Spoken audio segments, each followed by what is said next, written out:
What's up, guys? Winter Kills here. Just letting you know that right now I'm currently in the next great YugiTuber competition, and you can actually go and vote for me if you want to. If you weren't aware, I'll leave a link to the video in the description. You can go there to vote for me if you want. If not, I appreciate your time anyways, and enjoy the rest of the video, guys. What's going on, guys? Winter Kills here, and welcome back to another post-commentary duel video. And today we got PK Fire versus DDD TCG. Usually he ends up playing some OCG exclusive cards, but I think for this duel video he had some build made with mainly just the cards we have available here in the TCG, like Thomas and your standard build you'd see over here in the TCG, versus some PK Fires. You can see there starting off very strongly with Pot of Desires. May seem like a huge cost, but the +2 in the end is very, very good. Well, I wouldn't say it's +2, but the 2 draws, the Pot of Greed, sort of, if you want to put it that way, very, very worth it, thus it being an $80 to $100 card. But another thing I wanted to add before we get into the duel itself is the amount of duel videos that I have unedited as of right now for you guys to, at some point, end up being able to watch. I think I have like 15, 16 different duels that aren't edited right now that I'm working on editing, that are going to be going up over the next few days. I'm going to be trying to push out as much of them as I can with so that, the quality will still be there. And, commentary wise, some won't have commentary. The feature matches might not have commentary, or they might. Some of the testing matches might not, I don't know, just to kind of help get some more of them out there. I do want to try to add sort of a new graphic into some of these duel videos, and I'm trying to work out on how I'm going to do that. But I do got a lot of content coming for you guys, as well as a feature matches from a box tournament we had, which has a surprising end to it, and you'll all see that very soon. So yeah, anyways, to get into the duel and talk about the going-ons of it, we've got PK Fire starting off with Beatrice and 3-set back row. Phantom Knights, very, very helpful in starting that first turn board. We see him activate Trade-In, I think, at the beginning of his turn to discard that Thomas to draw 2 cards, and I think of Lure of Darkness and a Foolish Burial. Going to Fusion for D-Arc, and doesn't look like he can do a whole much else with that Beatrice locking down things. He'll also set 3 back row. Then he does play some counter traps like your Solemns, Strike, Warning, etc. He does also play Dark Contract with the Witch. Beatrice does have the option, the ability to send any card from deck to grave. So we'll detach Dante to do so to get 2 effects off here simultaneously. So thank God that card got hit to 1. So how broken it really is.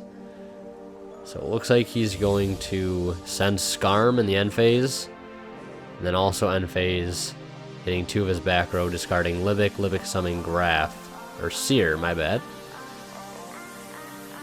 Summoning that Seer with Libic is key though, because it won't die because Beatrice is on the field, so its effects are negated. The Break Sword will get striked. Seer will revive Dante. It's a good thing he got rid of the Break Sword, because Break Sword does go off. It's very devastating. He could have easily popped his Dark with the Break Sword and then used Break Sword's effect. Well, I think that's only if you have 2 Phantom Knights under it, but if he did, could revive both of them to make a rank 4 play.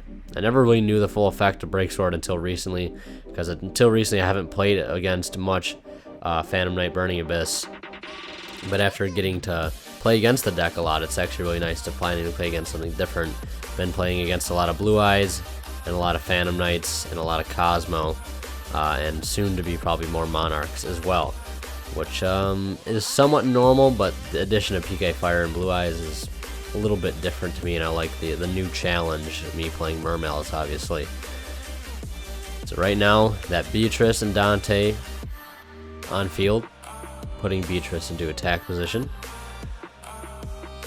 Banishing, I think, the boots to add a Fogblade. Fogblade, very, very powerful trap card.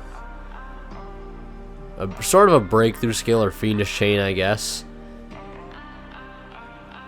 having to deal with the Dark and the Dark contract on his side of the field.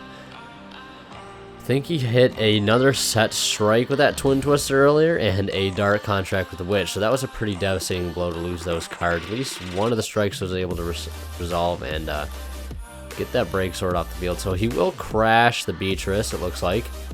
Gonna go for the purple Dante at 2,800. Oh, he's actually gonna go for Virgil. I'm just so used to them going for purple Dante, but it looks like Virgil's going to be a bit better in this case. To spin away the Dark contract by discarding the Fog Blade and then using the cloak to add the glove to his hand. I don't know what one that name is for that card, but I'm only familiar with the cloak and the boots as of right now, and Break Sword and Fog Blade. Not too familiar with the rest of the cards, so forgive me if I do not know all their effects to a T. Virgil Dante just chilling. Of course, he wasn't able to get rid of the Dark, that turn, but obviously that wasn't the huge threat. Him being able to get the Virgil out and spin the contract, I think, was the best move to kind of play conservatively, because he does have Max C, so if he does have any plan to go off this turn, he can sort of suppress it with a Max C, which is a good idea. He didn't need to go out of his way to beat over it. So he's playing a little defensively, and hoping that he can gain some more resources and sort of sit on his advantage. See Fog Blade get activated. And Virgil looks like he's going to activate his effect again, discarding Graph to spin the set card. We'll special summon off Graph. 2 Burning Abyss monsters on the field, so the Skarm will stick. Perhaps he has another BA monster in hand he could summon. Let's go for another rank 3 play, but it looks like it's going to be a Phantom Knight monster, so that works out perfectly well. And you'll see there the Break Sword effect going into Dark Xyz Rebellion. Standard play for his build is to do that, go into Dark Xyz. And then he'll send the Farfa Foolish. That Dark Xyz is up to, I think, be 3,900. Swinging for 25, 39, and 1,000. And I think that was definitely enough damage to put him under, because he did pay 1,500 for Solemn Strike. Great play, though. Normal summoning that Phantom Knight to get rid of the Skarm, to give himself an end phase search, and in the end, help him to make the Break Sword, which inevitably helped him go for game. So we'll see here in game 2, Dante coming out with 2, I think, Silent Boots, milling 3 Burning Abyss monsters. Looks like one of those is a Farfa. Not sure what the other ones are. Looks like 2 Farfa engrave, a Skarm, perhaps a Graph, and something else. Not really sure what the others are. It's kind of hard to tell with the gold rare print. The artwork can look a little distorted. The Phantom Knight player's going to get Twin Twister there, double Break Sword. Not looking too good. Double Break Sword would have been pretty clutch in the situation.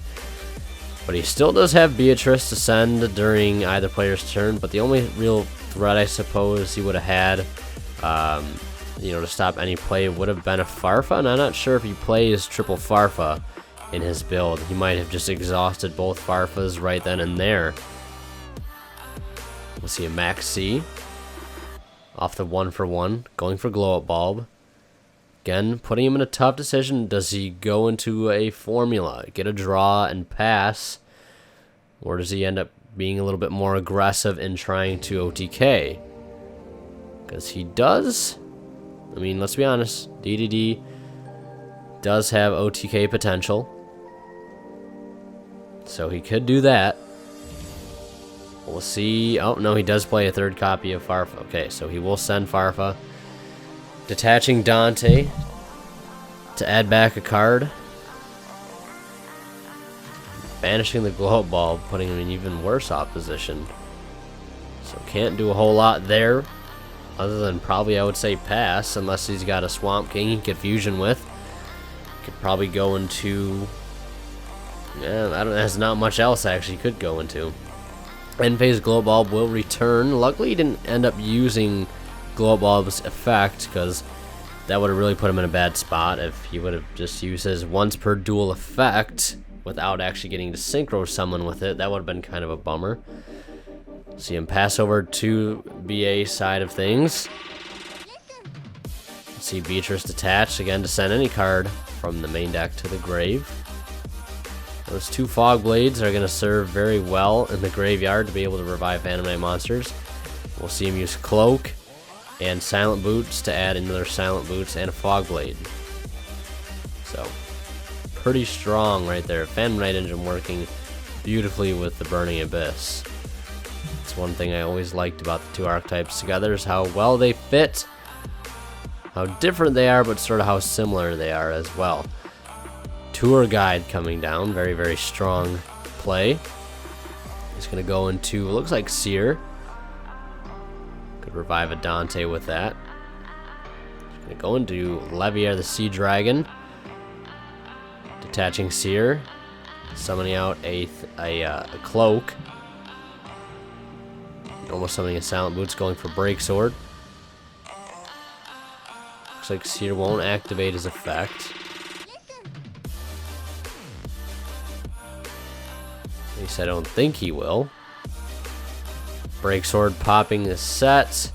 Swamp King reviving the 2 Phantom Knight monsters as level 4s, going in again for a similar field we saw in game 1 that ended up winning in the game. Taking half of Dark's attack, bumping up to 39 once again. Leviair swinging for 18. Beatrice, I think, with 2,600. And Dark Exceeds Rebellion swinging in for 39. Clutch Leonidas coming down during the standby phase to, after losing 1,000 life points, regain it due to his effect. Glow Up Ball will come out. Could make Ignister at this point if you wanted to, but I don't think he played Ignister at the moment. I don't think Ignister would help all too much either. If he had another Pendulum in his hand, of course it would. Could be able to spin the Beatrice back. Or, I guess in better case would be to spin the Dark Rebellion. But I guess they're both good targets to spin because you spin the Beatrice, he doesn't summon off of it. If you spin the Dark Exceeds, you get rid of that huge beater that you can't really get over. See a Fog Blade get activated, negating the Kepler. It's not too bad though. He will lose out on a search, but he could still use it to synchro summon into a formula to get him a draw, perhaps draw into a card he needed to search. Going to opt to not do that. We'll see the Omega and it gets Solemn Strike, just shutting him down on every corner. Not even a chance to play. Kind of unfortunate, but we'll see Phantom Knights take the match 2-0 over DDD. Kind of unfortunate, although he did end up editing this build a lot, which you guys will have seen or have already seen or see in the future, the updated DDD TCD profile. So be sure to look out for that in the near future, or go check it out if you haven't seen it, if it's already up. As always, guys, hope you enjoyed the commentary as well as the footage. Thank you guys so much for watching. Leave a like if you enjoyed, it'd be greatly appreciated. As always, guys, Winterkill signing out. We'll see you in the next one.